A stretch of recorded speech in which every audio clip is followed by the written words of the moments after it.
Si elle gagne pour l'équipe, première.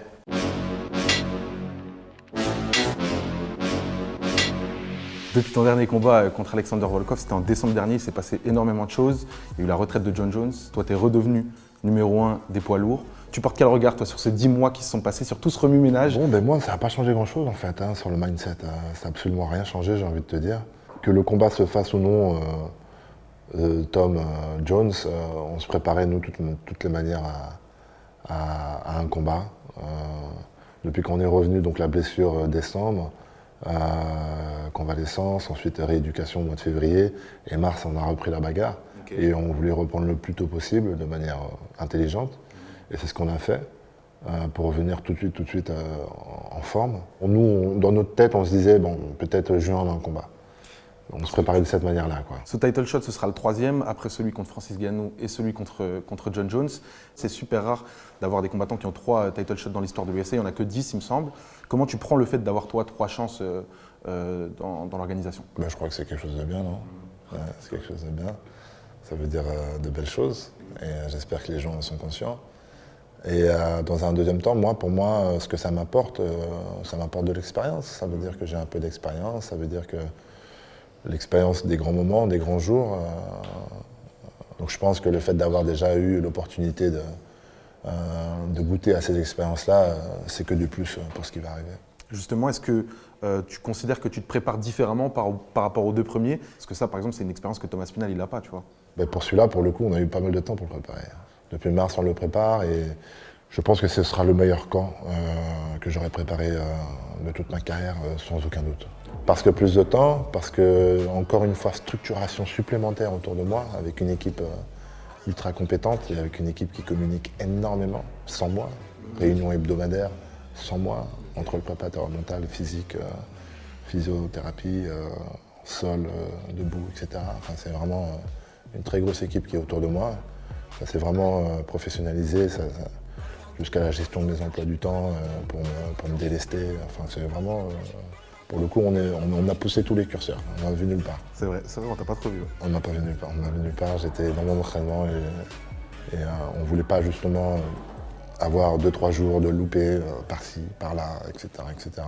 Ouais, on a fait vraiment un truc supplémentaire. Est-ce que dans ton storytelling, dans l'histoire qui est la tienne dans le MMA, est-ce que tu as le sentiment que cette chance, c'est l'ultime chance? Bon, on se met toujours dans cette situation-là, c'est maintenant ou jamais.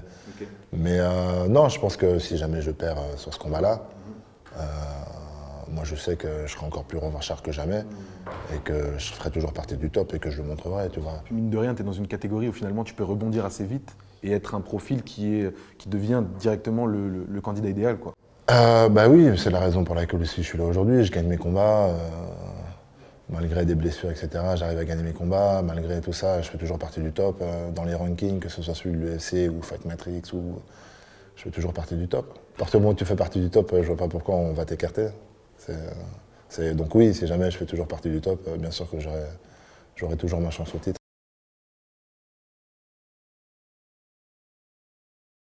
Les codes qui placent Thomas Spinal favori. Toi, est-ce que tu y accordes de l'importance à ça? Et qu'est-ce que tu penses de ce statut? Est-ce que le statut d'outsider te convient? Est-ce qu'il te rajoute plus de pression? Tu es à l'aise? Non, être outsider, ça t'enlève de la pression, bien évidemment. Après, les bookmakers, c'est par rapport à tout ce qui se passe sur l'influence des réseaux. À partir du moment où tu as des gros médias qui vont décider de donner une opinion et un avis, tu es certain que la population va suivre cet avis, parce que les gens ne sont pas du genre à réfléchir. Et tu vois que lorsque les gens ont leur propre réflexion, il y a beaucoup plus de débats qui se passent. Tu regardes les classements, sur Fight Matrix par exemple, j'ai un meilleur classement que Thomas Spinal. Donc tout ça pour dire que non, tout ça ce sont des chiffres, mais quand il y a une narration de gens qui sont un peu visibles, les gens suivent cette narration. Et puis comme moi je ne suis pas quelqu'un qui fait des sorties médiatiques, j'ai plus envie de faire des sorties médiatiques parce que des fois, tu vas en faire pour essayer de contrebalancer et en fait, c'est mettre de l'huile sur le feu et ça sert à rien, il y a que les actes qui parlent vraiment. Et donc, c'est ce que je me suis dit, entraînement, peu importe ce que les gens pensent. Sur le profil de Thomas Spinal, il a ses 3 derniers combats, c'est 3 victoires assez expéditives par KO en moins d'1 minute 30. Toi, tu n'as jamais pris de KO de ta carrière. Comment tu visualises le combat entre vous deux, sachant que vous avez en plus deux profils qu'on peut considérer comme similaires, deux force strikers, techniques, mobiles, modernes.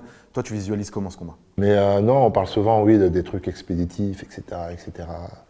Bon, mais j'en ai rencontré déjà des gens expéditifs, tu vois ce que je veux dire? J'en ai rencontré déjà des Derrick Lewis, des Francis Ngannou, qui avaient des records de 30 secondes par-ci, 1 minute par-là. Donc ouais, bien sûr, ça c'est des choses que je connais.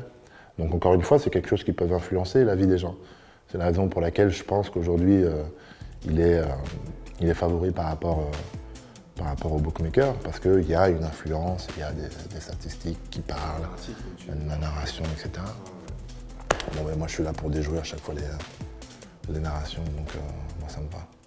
Dans la confrontation avec Aspinall, au-delà du combat, il y a, finalement vous vous cherchez depuis longtemps, il y a eu des call-outs entre vous deux, tous les deux vous étiez call-out. Lui, il a beaucoup parlé de toi, de son côté. Toi, tu n'as pas trop parlé de lui, c'était juste à chaque fois pour lui répondre quand il disait un peu n'importe quoi. Est-ce que c'est devenu personnel, ce combat entre vous deux? Non, ça va, il n'a pas insulté il n'a pas insulté ma famille, il n'a pas fait des choses... Non, je pense que ça fait partie du métier aussi. Parfois, les mecs veulent un petit peu faire buzzer, tu vois. Ils veulent un peu parler, faire du mouvement un peu sur les réseaux, etc. Pour n'importe quelle raison, d'ailleurs. C'est pas un problème, ce sont ses motivations. Je ne sais pas quelles sont ses motivations. Donc non, c'est pas un problème. Encore une fois, moi, ça ne m'influence pas. Le monde extérieur ne m'influence plus. Okay. Donc pour répondre à ta question, c'est pas quelque chose que j'ai pris personnellement. Donc non, ça ne devient pas un truc personnel. Peu importe ce qui va se passer le 25, tu as déjà marqué l'histoire du MMA français. Tu es resté au top dans la catégorie des lourds pendant plusieurs années. Tu as eu plusieurs chances pour le titre. Est-ce que ça compte pour toi, cette trace que tu vas laisser dans le sport, et particulièrement en France, où finalement, tu es peut-être le plus grand combattant français, tu vois, déjà. Je pense que chaque être humain a envie de laisser un peu sa trace dans ce monde. Je pense que c'est quelque chose qui nous rend un petit peu fiers. Et je pense qu'on l'aura fait, je pense qu'on l'a déjà fait. Comme tu dis, peu importe ce qui se passe, ce serait magnifique que ça se termine, que ça aille vers justement quelque chose de beaucoup plus glorieux et d'ultime, tu vois. On a déjà eu une ceinture intérimaire, c'est déjà magnifique, mais il faut s'être indisputé. Moi, en tout cas, aujourd'hui, c'est mon goal. Et je le fais même pas par rapport à un héritage, je le fais pour une satisfaction personnelle. Pour aller au bout des choses, il faut que j'ai cette ceinture-là. Donc c'est plutôt un schéma propre à moi. Je pense qu'on a déjà créé des émotions, tu vois, ça fait partie de l'héritage, créer des émotions aux gens, etc. Apporter sa touche, sa personnalité, se souvenir de la personne que j'ai pu être dans ce monde de sport qui, à la base, était très violent. J'ai apporté cette touche un peu plus accessible au grand public. Derrière, je sais que mon image a beaucoup aidé avec la ceinture intérimaire, a beaucoup aidé à la légalisation en France, avec cette bonne image que j'ai pu apporter de ce sport, tu vois. Donc non, je pense qu'on a déjà laissé des traces. On a déjà laissé un héritage. Pareil pour mon équipe, mon staff, Fernand Lopez. Je sais qu'il a laissé un énorme héritage aussi. Son expertise du MMA et son côté un peu studieux d'approcher les thèmes. Ça aussi, ça laisse un héritage, ça fait réfléchir. Tu te dis, bon, il n'y a pas que des imbéciles ici.